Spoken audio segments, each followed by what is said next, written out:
What's up, Broncos, and welcome to our special Friday edition of CTV Sports. As always, I'm Jerod Fox. Hasn't changed for the last 21 years. Alongside me is DaeRon Jones. It's good to be here as always, Jerod. Starting off the show, we'll take a look at both men's and women's basketball teams who competed in the GPAC tournament last week. With the men entering the field as the 7 seed and the women as the 5 seed, both teams had some work to do to secure their bid for the NAIA National Championship in March. With the women's 81-56 victory over Dort in the Broncos' final regular season game, it seemed like the women were in for sure. But a victory over Dort one more time in the GPAC quarterfinals would all but lock the Broncos for a high seed in the NAIA National Championship. While both teams struggled to shoot all game long, the Broncos were able to come away with a gritty 66-63 victory over the number 13 defenders while shooting just 34% on the night. The Broncos were able to overcome their struggles from the field and shined on defense, forcing 24 turnovers and having a turnover margin of plus 13.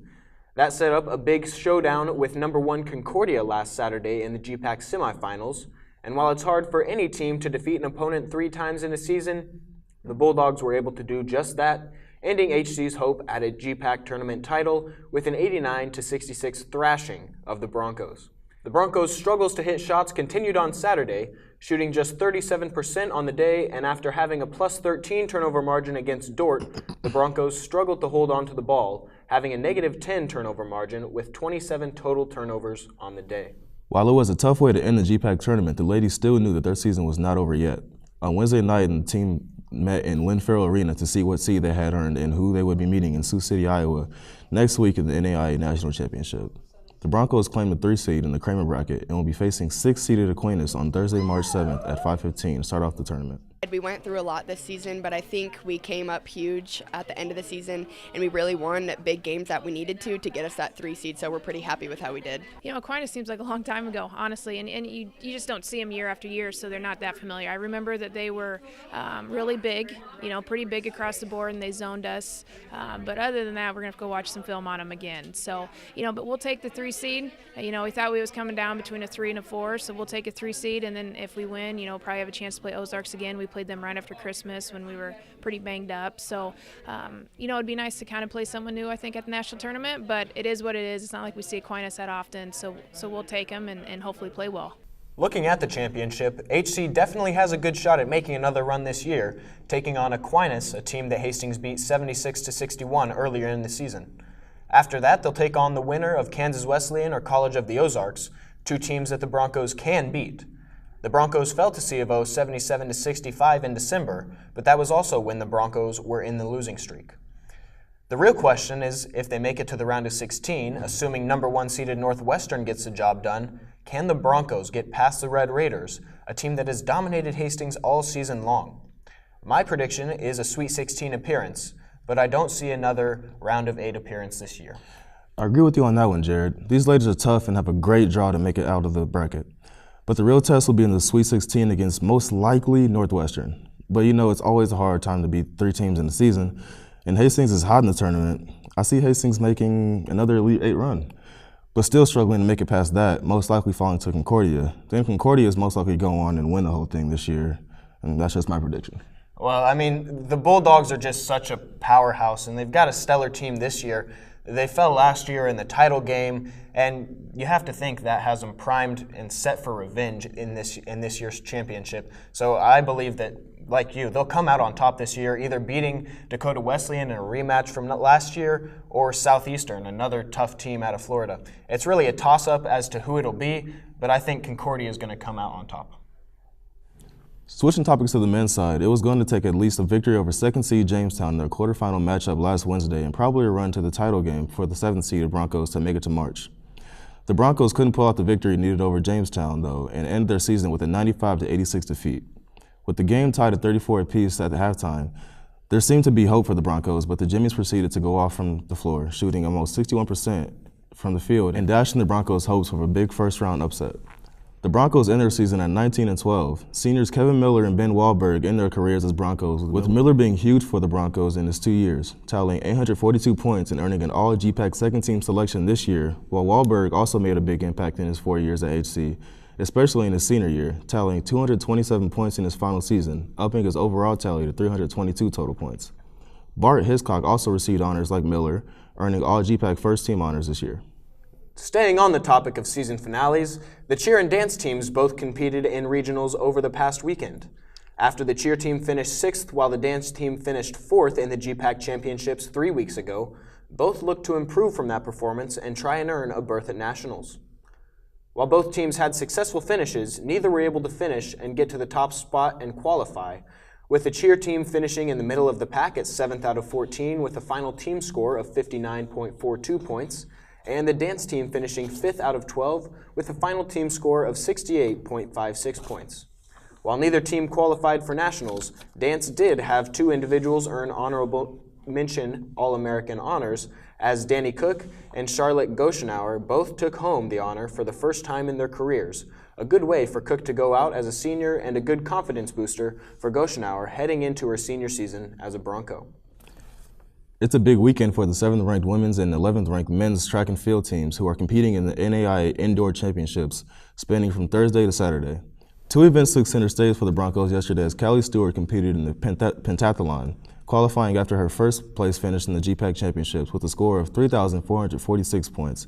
And the girls 4x4 team made up of Darius Benayas, Hannah Warner, Alexa Preisler, and Julia Wilson also competed yesterday after qualifying for nationals with a 4th-place finish at the GPAC Championships with a time of 4 minutes and 3.3 seconds. The Broncos had 13 women qualify for the weekend competing in 22 events, while the men had 8 athletes qualified to compete in 10 events, making it a total of 21 athletes that qualified in 32 events, so definitely a lot to look out for this weekend. For live results, make sure to check the NAIA website under the Indoor Track and Field Championships or stay updated through the Hastings College Track and Field Twitter page at HCTFHC. After the start of the season has been filled with cancellations and tough defeats, the baseball team traveled to Joplin, Missouri last weekend for 4 games spanning from Saturday to Sunday, looking for their first victories of the season. Saturday proved to be the best day of the season for the Broncos thus far, getting their first 2 victories of the year with a 12-6 victory over Culver Stockton College in the morning, where Trent McMullen and Jaden Stack both went off, both players having 2 home runs apiece. The Broncos then rounded out their day with an 8-4 victory over Waldorf University, as Devin Wagner had a fantastic day on the mound, pitching for 5 innings and striking out 13. The Broncos struggled in the second day, though, falling to Graceland University 9-5, and then to Culver Stockton in their second meeting of the weekend, 13-6, to put the Broncos' overall record on the season at 2-5. The Broncos were supposed to play at home for the first time this season this weekend, but unfortunately, both doubleheaders on Saturday and Sunday against receiving votes Maryville State have been canceled. Their next planned game is Wednesday, March 6th against Sterling College at Duncan Field at 5:30. Rounding out your Broncos sports updates this week is the men's and women's tennis teams who defeated Bethany College last Sunday at the Puff. While the men's match lasted nearly 5 hours, the Broncos were able to come away with a 7-2 victory after the match clincher by Dakota Burns over Raul Cavero, 2-0 in a match that went through 2 tiebreakers. The men improved to 4-1 on the year after defeating Bethany for the first time in 2 decades. After the men finished, the women who dominated the Swedes swiftly 8-1 after literally winning the match before it even started, going up 5-0 due to a lack of players on Bethany's squad. The women get their record back up to 500 at 3-3 with Fort Hays State coming to town on Saturday. That match will start at 1 o'clock at the Puff. If you tuned into CTV last Friday, you saw reporter Becca Garner's story over Shander Farmer and Bart Hiscock joining the 1,000-point club this year in basketball, a feat that most players don't reach, let alone by their junior season. But these 2 juniors have made huge impacts on their team over the last 3 seasons, and they've shown that it can be done. It only took 2.5 years for juniors Shander Farmer and Bart Hiscock to reach the 1,000-point club as Broncos. It was a lot of fun. I mean, I've loved my whole career here, and it was a great night. The coaches gave me a basketball and congratulated me, and the whole team congratulated me. It was a good night. For Farmer, she scored 1,000 points against Morningside College back on December 1st, 2018. She scored 27 points along with 4 steals and 4 assists in that game. Hiscock reached the milestone 14 days later against Northwestern at home. In that game, he scored 27 points with 7 rebounds, 3 assists, and 1 block. Both Hiscock and Farmer have been starters for Hastings since their freshman year, and each year they get a little bigger target on their back as being key players for the Broncos. we always say, like, if they're going to play like that, then make them pay. So it comes to the point where if they're going to play like that, then I have enough trust in the rest of my teammates to, like, be able to score or get defensive stops and also still find ways to get me open and still create for each other, so it usually ends up working out. When asking Hiscock about his favorite game as a Bronco, it went all the way back to his freshman year.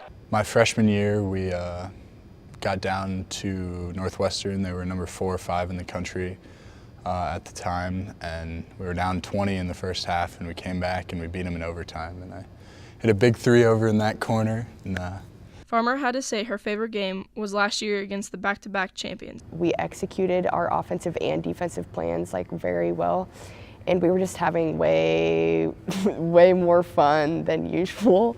So I think, and that was a huge win, especially when you're coming in as the underdog, and so that was just super fun. For Farmer's resume so far as a Bronco, she just reached number 10 on three-pointers made with 116.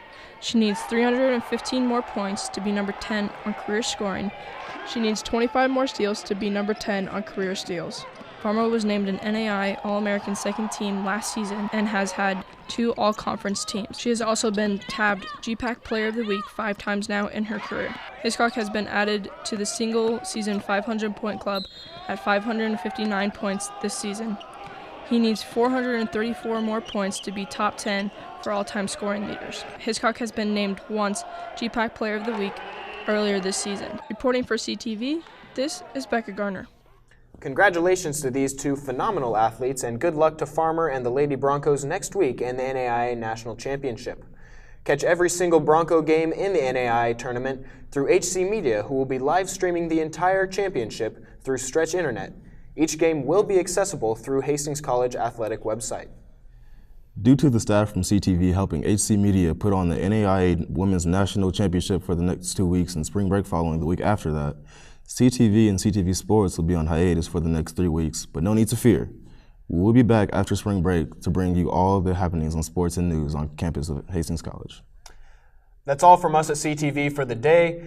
Make sure to check out the HC Collegian social media pages on Facebook, Twitter, and Instagram, and Spotify. I made a pretty fire playlist for y'all for the latest things on CTV and CTV Sports.